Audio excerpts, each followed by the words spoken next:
Graphic organizers. According to Hallam Strongman 2008, a graphic organizer is a visual display using the teaching and learning process that allows information to be organized in an easy understandable way, based on the relationship between facts, terms, and/or ideas within a learning text.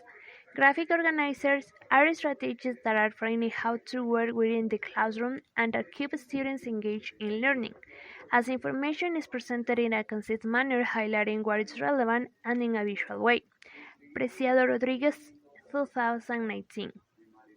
There are many types of graphic organizers, such as the conceptual map, hierarchical, cyclical, sequential, Venn diagram, mind map, among others, all of which can be applied by teachers and students using this type of strategy in the educational process can its advantage, since it helps to develop critical and creative thinking, memory, vocabulary comprehension, interaction with the context, knowledge construction, among others. To develop a graphic organizer, it is important for the teacher to ensure that students has prior knowledge related to the topic and to provide a means for organizing the concepts and establishing the connection between what he or she knows and what he or she is learning. Day 2000. Also, their application depends on the content, the way you want to present it, and the level of students. Robinson, 1998, quoted by Preciado Rodriguez in 2019. Another aspect that influences the effectiveness of the graphic organizer is the instructional context, since this strategy not only focuses on generating a visual resource, but also on using it as a complement to teaching practice. And students will be able to obtain meaningful learning by using them with the guidance of teachers and the inclusion of the context. Hallam Strugman 2008. Application process. To create a graphic organizer, you must follow some steps. The first step is select and read information you want to study. It can be a story, a chapter, or a specific topic. The second step is choose concepts and keywords. The third step is choose the type of graphic organizer to be made. It could be concept map, mind map, diagram, among others. The last step is organize information in the graphic organizer. Take notes by hand. Taking notes by hand while students are listening to a class is considered as a useful strategy for augmenting students' attention to and retention of academic discourse. That way, the students can generate positive learning outcomes. So, this strategy should be part of any student's cognitive toolkit. According to I. Hervey and Tauber 2019, there are many benefits of taking notes by hand, such as self-regulation of learning, which is related to the fact that students create an agenda where they keep relevant or interesting aspects of a topic and that will help them prepare for reviewing the content, studying, etc. Learning to take notes effectively and including this activity as a study strategy takes time but is not difficult. This strategy can be taught as early as 3rd or 4th grade. Recian 2020. In order to take notes by hand, students must understand that this activity is not extra work. Markowski 2018 has provided 5 tips for taking notes, and these are: don't write down everything. Write down the main points and use 1 or 2 concrete examples from the class. Create your own shorthand. As a student, you must find a method that is easy and makes sense. Include the date. Writing the day helps students to quickly find specific information. Review your notes right away. Review and organize the notes to make sure they are understandable. And the last tip is to keep your notes in one place. It is important to keep the notes in a specific place. It could be in a notebook, folder, binder, among others. Spaced practice. This technique involves taking multiple learning sessions from time to time And study carried out by the Education Hub shows that the students are learn better by resting or sleeping before learning and enables students' ability to remember the information. This way, the brain is able to work without interference. And an interesting feature about the session is that usually when we take a break over a time before studying, memories decay and become less accessible. But when we try to relearn something, we reconstruct the information itself to make it more accessible next time. In other words, space is effective because it triggers an active effort reconstruction of the learning over time, and students must be able to find by themselves different ways to come to the information using routes. To put in practice space-time, students should start planning early from exams and set aside a little bit of time every day. Then review the information from each class, but not immediately after class.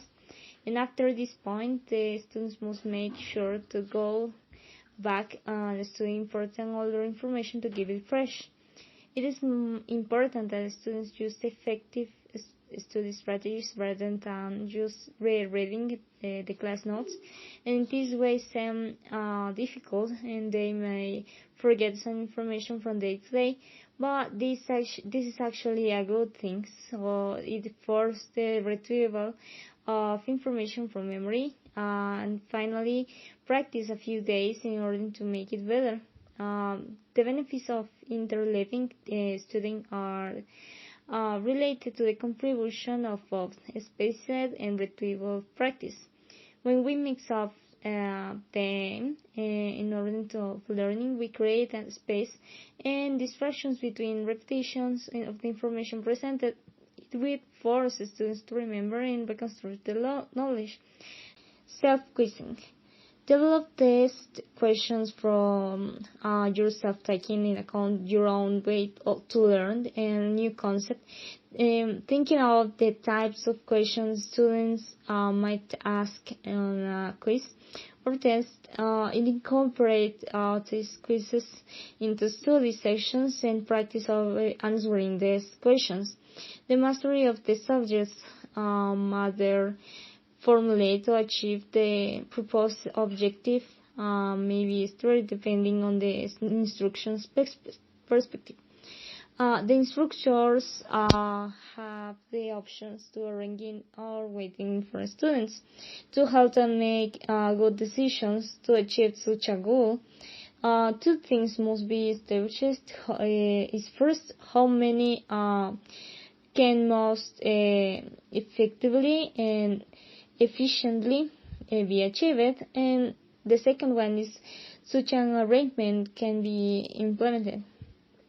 It is said that taking tests helps improve long-term repetition and retention of the information as opposed to the repeatedly studying a single thing. However, there is a limitation in testing this strategy, is that many times students are not aware of their own benefit in the testing themselves. In other words, they do not believe in the knowledge or information that they have is sufficient to cover the understanding of the topic. So therefore, they fall back in the repetition and study strategy that ends being of ineffective technique. To put in practice the self-quizzing, you must need to follow some steps. The first one is to knowledge organizers and many kind of material notes that you have or use.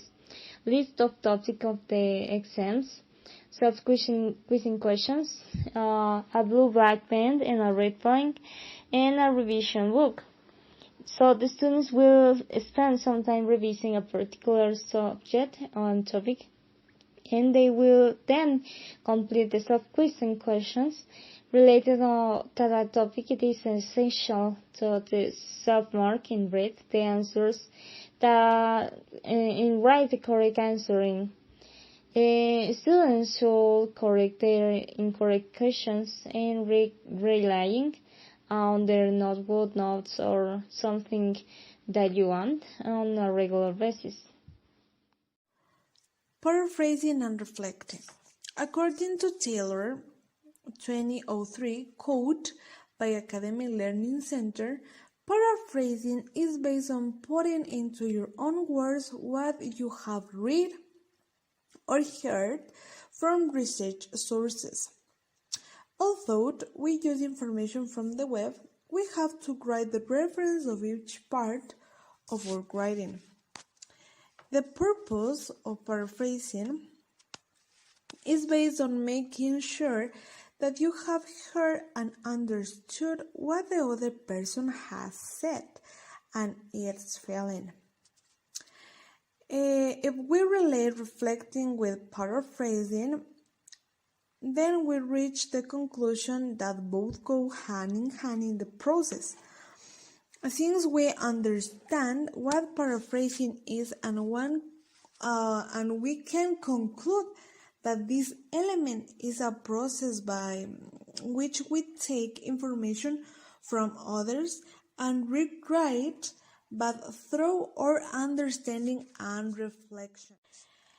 And last, we have study sessions. The study sessions is based on a process in which the student sets his time for educational purposes. In the world, there are many applications by which you enter study sessions with different people. This is in order for the student to feel accompanied and study in a different way, being part of these activities on the web. Created using Powtoon.